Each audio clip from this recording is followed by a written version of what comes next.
নমস্কার, আমরা Tripura journalist union Teliamura মহকুমা কমিটির উদ্যোগে আজকে তেলিয়ামুড়া টাউন হলের সামনে থেকে এক বিক্ষোভ প্রতিবাদ কর্মসূচি আমরা সামিল হয়েছি।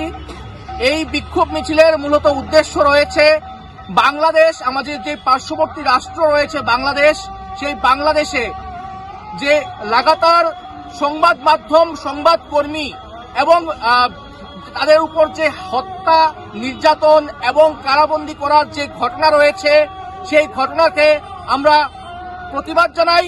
এই এই উদ্দেশ্যে মূলত আমরা আজকে এখানে থেকে বিক্ষোভ মিছিল শুরু করেছি।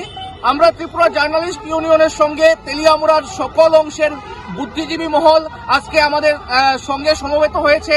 তারাও আমাদের এই বিক্ষোভ মিছিলকে সমর্থন জানিয়েছেন। আমরা আজকে তেলিয়ামুড়া চিত্রাঙ্গদা কলা কেন্দ্র তথা টাউন হলের সামনে থেকে এই বিক্ষোভ মিছিল শুরু করেছি।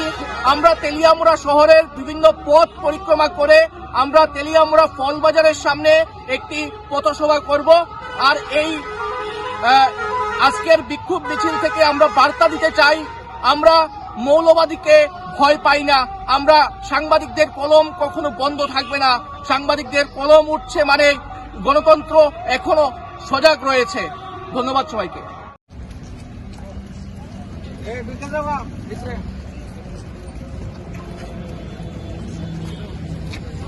রবীন্দ্রনাথ ঠাকুরের আদর্শ ও স্মৃতিতে চিহ্নটুকু রেহাই পায়নি।